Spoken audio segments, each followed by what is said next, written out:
12:30 pasata iritsi da eguneko elkarrizketa nagusiari ekiteko unea, eta horretarako gaurkoan gurekin dugu Mitxel Lakuntza, elako idazkari nagusia. Kaixo Mitxel, eta ongi etorri. Egunon, Naiara, eskerrik asko. Hasiko gara, hezkuntza legearen bueltakoekin, azken txanpan sartu da Araba, Bizkaia eta Gipuzkoako hezkuntza legearen tramitazioa. Lege proiektuari azken zuzenketak egin zizkioten aste honetan, PSek eta EAJak akordioa lortu zuten, eta akordio horretan lehen jasota ez zegoen kontu bat jaso zuten, hizkuntza ereduen sistema jasotzea. Besteak beste, EH Bilduk salatu du gidoi aldaketa bat egon dela, eta testuinguru ikusita ez dakite elatik zein da egiten duzuen balorazioa. Guretzako hemen ez da sorpresarik izan. Hasiera batetik ezagutu dugu lege honen asmoa, elkarrizketan ere egon gara sailburuarekin, hezkuntza sailburuarekin, eta esango nuke hasiera batetik ikusi ditugu hemen zeuden gabeziak. Horregatik esate dut, azkenengo egunotan izan den ez dakit, ikamika hori, guretzako ez da sorpresarik izan. Hasiera batetik bagenekien hemen funtzioan dagoena da asmo bat betikotzeko egungo eredua. Eta hor oreka batzuk behar bada bilatu nahian, adostasuna eman da batez ere orokorkerietan. Eta oso orokorra da, legea, zehaztasun gutxiko lege bada, eta zehaztasunik ez dagoenean orduan hasten dira interpretazioak, baina guretzako hau ez da gauza berri bat izan, guk hasieratik esan dugu, eben ez dago aurrepausorik murgiltze ereduan, ez dakit norbaitek ikusi dituen, baina guk behintzat ez du ikusi eta legeak ez dio halakorik ez, eta guk argi eta garbi esaten dugu, hemen bi hizkuntzak erkidego honetan ofizialak diren bi hizkuntza horiek ezagutzeko murgiltze eredura jo behar duzu, nahi eta nahi ez, hori baldin bada asmoa, ez. Ez ditugu ere aurrera pausoak ikusi, sare bakar batera jotzeko bidean, ez. Gu planteatzen dugu transizio bat egon behar dela, ardatz publikorontze joateko. Eta beste gaietan ere ez, eta lan baldintzetan ere ez. Guk horregatik ikusten duguna da, hemen sailburuaren bidetik eta gobernuaren asmoa beti izan dela betikotzea gaurko eredua. Izan ere, hainbat eragileek salatu dute sistema publiko pribatua betikotzen duela hezkuntza lege honek, eta horrez gain, kasu honetan, euskara ez duela ardatz. Hori dela eta, hilaren 29-erako Euskal Eskola Publikoaz Arro Plataformak manifestaziora deitu du. Ez dakitelatik manifestazio hori besteko asmoa duzuen.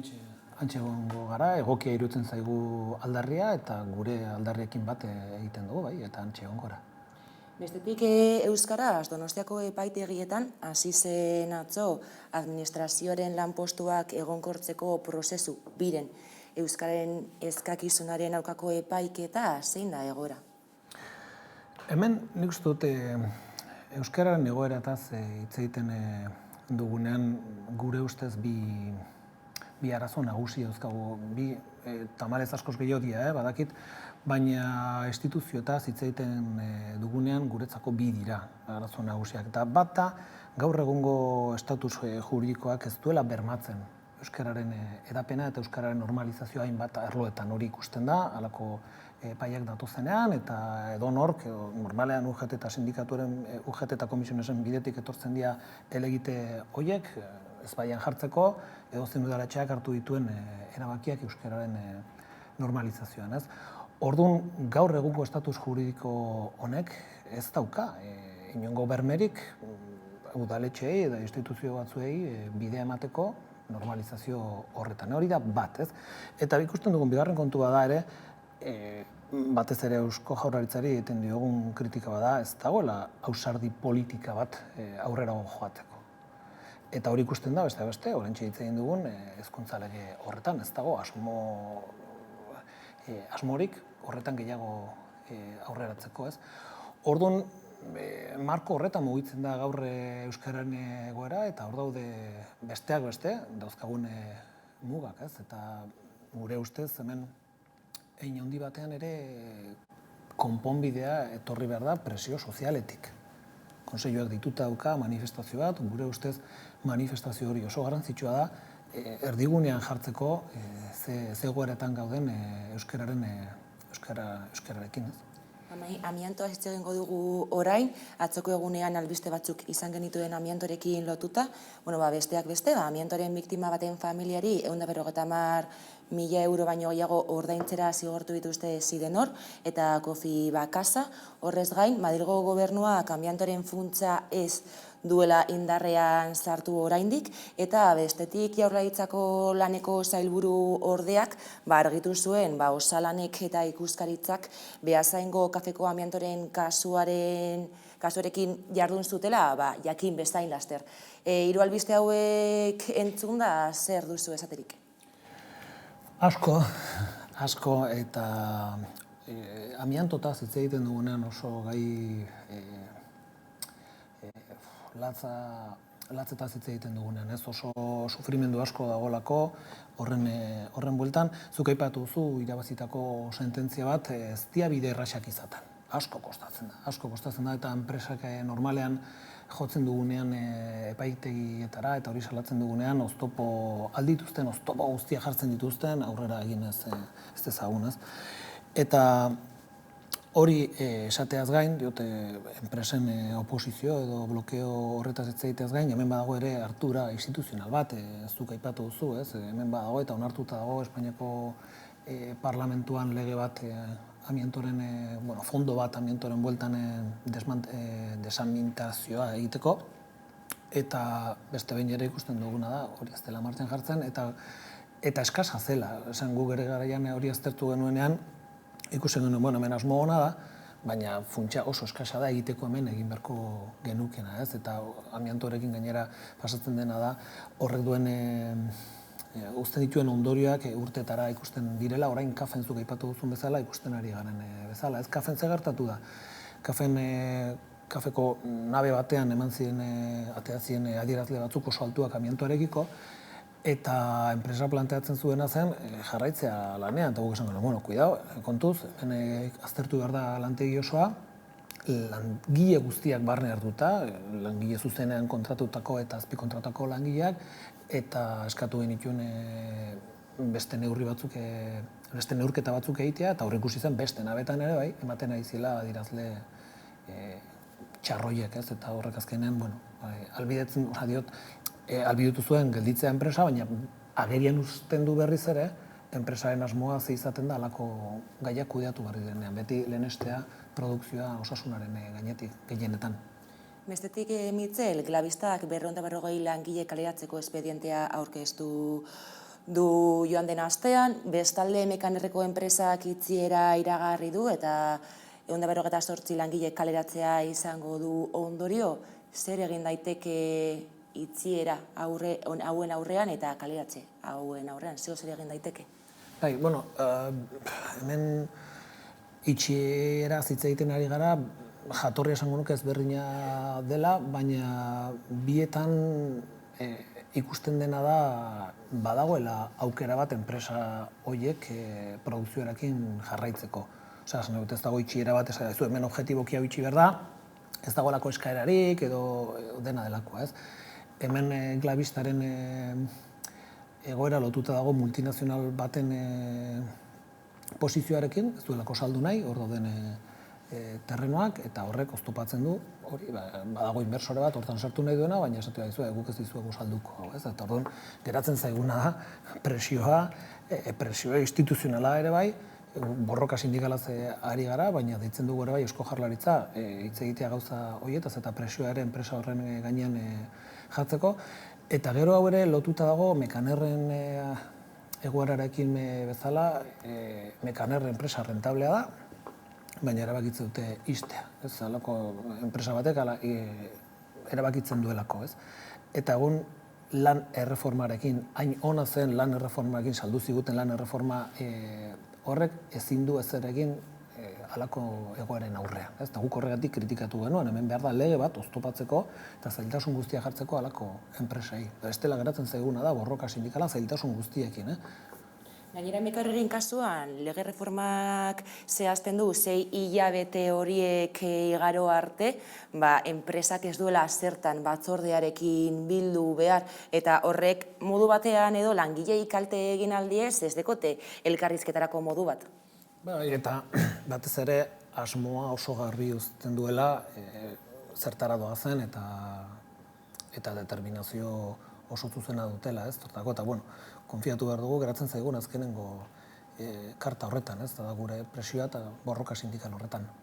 Beste bi enpresen kasua jarriko dizkizut, batetik ArcelorMittalek urte bukaerar arte luzatu du aldi baterako erregulazio espedientea, eta bestetik Gasteizko Mitzelinek bere ekoizpena murriztuko du, argudioak dira eskaerak jaitsi direlako, baina horrez gain multinazionalak langile horretako langileen gana konfiantza galdu duelako. Bai, bi kasu ezberdinak dira, ez? Michelinen kasuan oso garbi ikusten dena da, hau da esaten duguna bezala gure hiztegi sindikalean klasiko bat. Klasiko bat, enpresen mehatxuak eta txantaiak ikusteko enoraino iristen diren.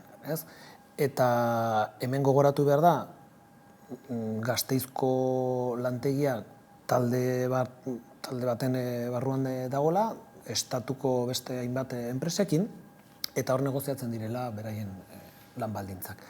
Azkenengo hitzarmenean UGT eta Komisionesek dute gehiengoa gainontzeko enpresetan, eta azkenengo negoziazioan Gasteizko lantegiek esan zuen ez zegoela ados, hor planteatzen zen hitzarmenarekin, eta beste KPIa bermatu behar zela, baina nola ez diren gehiengoa talde osoan, azkenen UGT eta Komisionesek izan nahi zuten planteamendua zen gainendu zena, ez?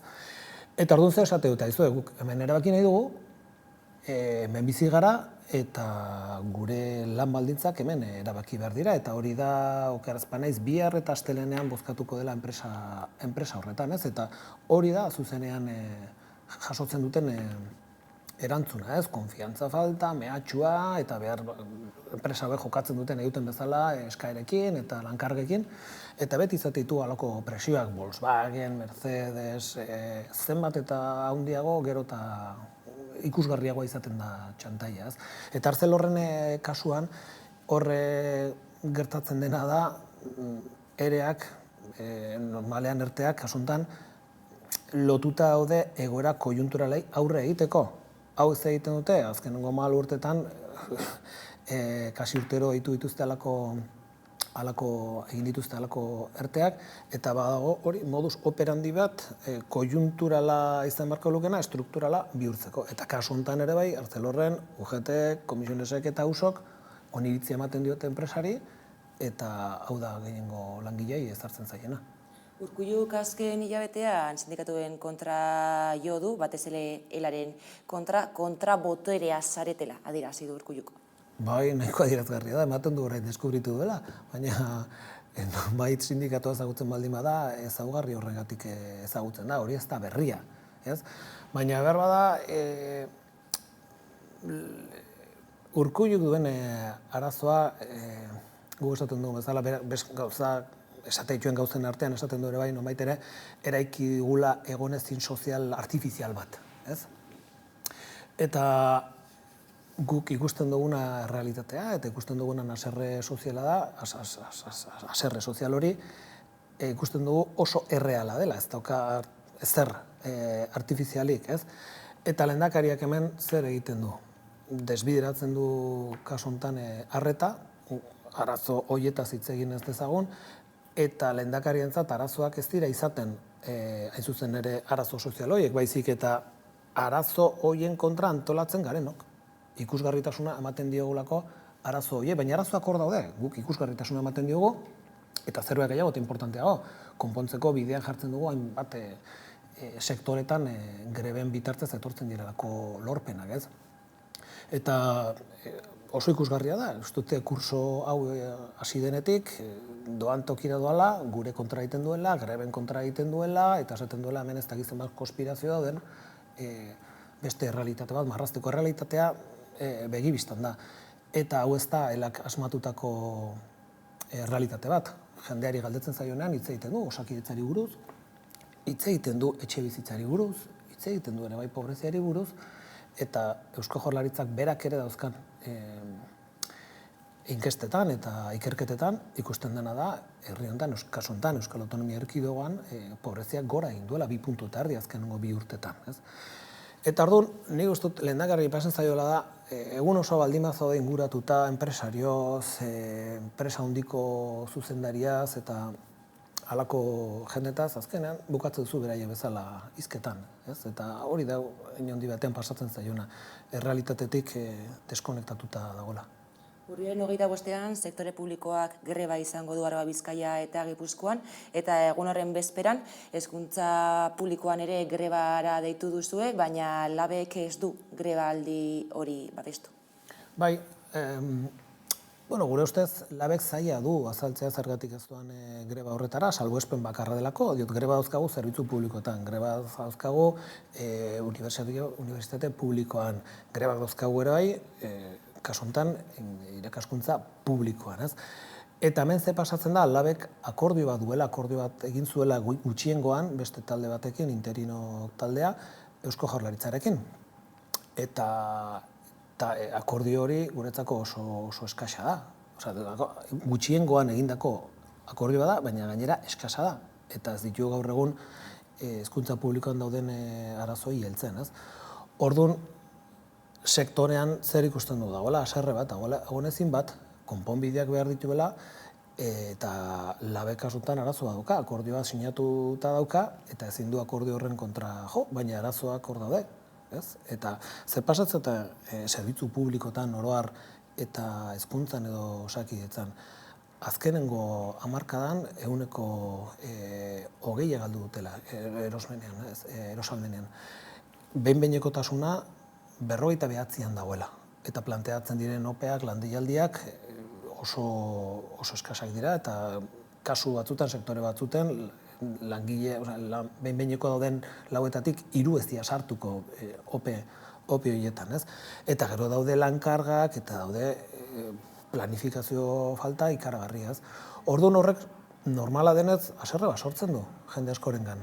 Eta herri honek duen gauzarik onena, guk behintzat balioan jartzen dugu aldugun aldioro, da jendea mugitzen dela, jendea mobilizatzen dela, eta grebara jotzen duenean grebara jotzen duela gauzak konpontzeko, eta hori da gertatzen ari dena.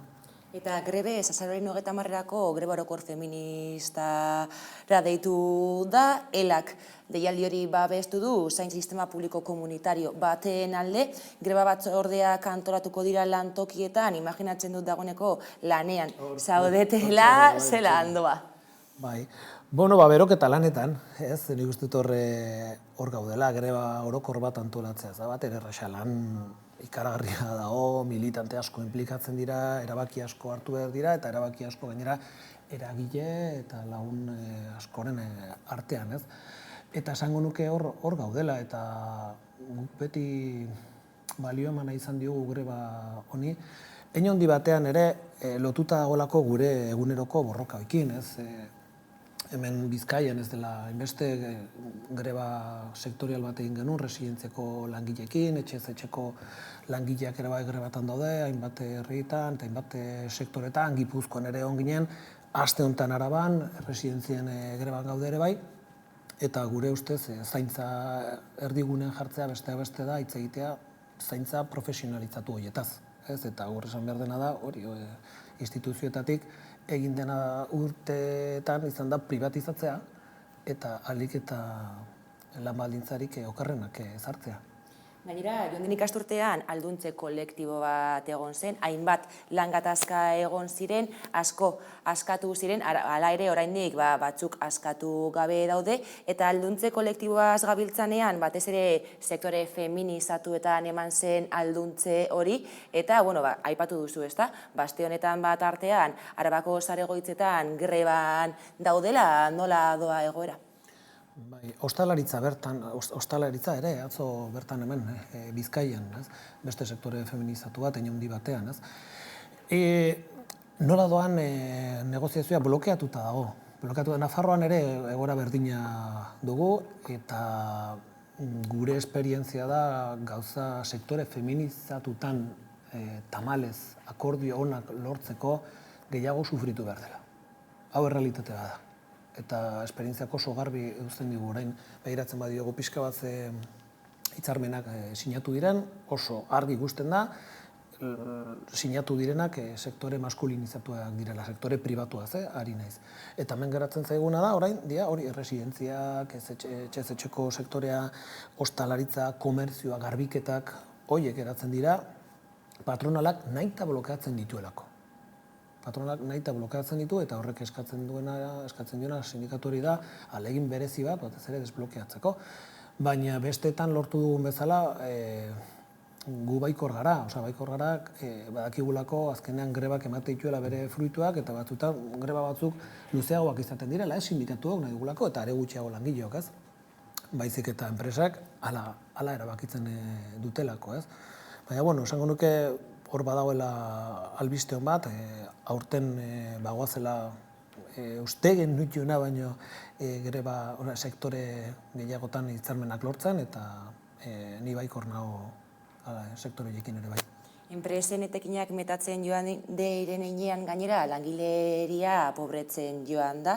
Izan ere, erosa ahalmena asko galdu da azken urtean eta horri buelta emateko borondate politikoa ezinbestekoa da izan patronalarena, izan erakundeena, ez da? Bai, guk esaten dugu, orain aztertzen baldin badugu egoera ekonomikoa, daukan ezaugarririk nabarmenena da, pobretze fase batean gaudela. Hori ikusten da, ez bakarrik KPI-ren eragina aztertuta elikagaietan, ez? Baizik eta ere bai etxe bizitzaren egoera hartuta gertatzen arina interes tipoekin, eta hartzen baldin badira bi elementu horiek oso agerian geratzen dena da hori pobretze fase batean gaudela, eta hein handi batean aukera politiko bat delako.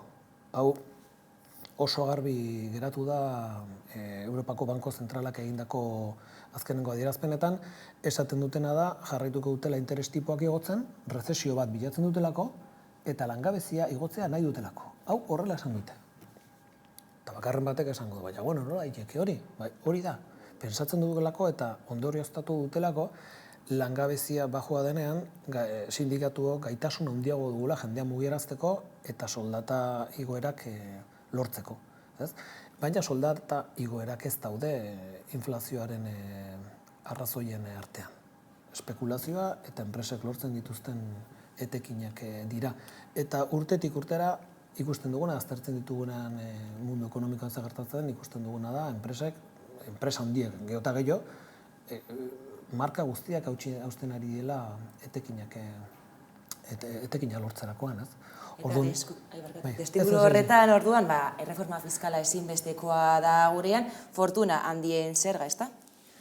Besteak beste, esan nahi dut, hemen gu planteatzen dugunen aldaketa fiskal bat, planteatzen duguna da sakoneko aldaketa fiskal bat, ez ikutzea bakarrik tipo bat, ez? Gu prest gaude hitz egiteko IRPF-ei buruz, tramo altuenetan, baina batez ere zentratzen gara enpresen gaineko zergan, eta zuk aipatu duzun bezala bai, gehien dutenen ondare horietan.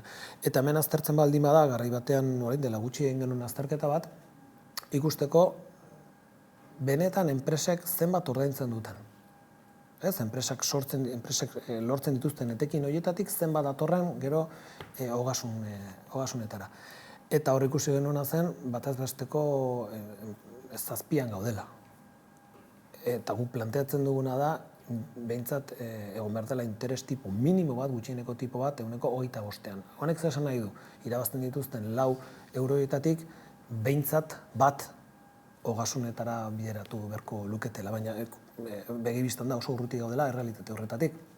Eta hau lotuta dago, sindikatuak etengabe egiten duen salaketarekin. Hemen ikusten duguna da, botere politikoaren, nonbait ere, menpekotasun baten, besan da, interes politikoen edo botere ekonomikoen menpedi ari direla interes botere instituzionalak, ez botere politikoa. Eta hori hola denean, gailentzen dira hauen interesak eta hauen nahiak eta gogoak. Eta Santzizen inbestiduraren atarian gaude, Jaurlaritzako hauteskundeak ere izango ditugu gurean ikasturte honetan. Horiek langileen eskubideen aldetik eragiteko modu bat izan daitezke? Guk ez dugu konfiantza handirik izaten alderdi gehienek planteatzen dituzten proposamenetan ez daudelako guk eskatzen ditugun aldarriak. Eta ez ditugulako ikusten guri gustatuko litzazkioken aldaketak, ez? Hori esan da, nik uste dut ere, begibistan geratzen dela da, ezin dugula zer espero, obintzat aldaketa strukturalik urrengo hilabetetan, ez? Eta bukatzeko, iganden urtean hainbat lan gatazka egon ziren, ikasturtea ere bero hasi da, hainbat lan gatazka, grebekin, protestekin, urrengo hilabeteak nola aurre ikusten dituzue? Esango nuke aurten eta iaz ikusi genituen bezala, ez? Askotan aipatzen zaigu, zuek nola egin dezakezue, nola hitz egiten duzue hain harrotasun horrekin grebari buruz. Guk normalean eskatzen duguna da elkarrizketa, negoziazioa eta akordioa. Hori da guk beti planteatzen duguna. Baina ze pasatzen zaigu, lehen egon gara hizketan zerbitzu publiko buruz, sektore feminizatuei buruz. Horietan patronalak ez badu nahi, patronalana pribatua naiz publikoak, ez badu hitz egin nahi, ez zaigu beste bideri geratzen. Guk ez da bai da, gusten zaigu eta elkarrizketa eta negoziazioa, baina blokeatzen digutena zer egiten du. Ez gara etxea joango, orduan esan zaizue, gu hemen gurea borrokatzeko gaude, ez? Eta orduan planteatzen du mobilizazioak eta grebak. Eta esperientziak esaten diguna da, lehendakariak berak esaten du, ez? Nola ulertu daiteke hemen soldata handien dazkan erkidegoan greba gehien egotea estatuarekin alderatuta. Horregatik, hain zuzen ere, soldata handiagoa dira, borroka sindikal bat eta grebak hemen egiten direlako, eta batez ere gaitasuna dagoelako, netzako hori da importantena. Gaitasuna duzunean horrek dena aldatzen du. Ez bali magozu, gaitasunik nek ez aldatuko duzu ezer, ez? Eta horregatik beti esaten dugu, hemen herri honetan dagoen gauzarik onena da, hori aktibo sozial eta sindikal hori ere, bai? Eskerrik asko gurean izateagatik gaurkoan, Mitze Lakuntza, elako idazkari nagusia. Eskerrik asko eta hurrengo arte. Zuei, eskerrik asko.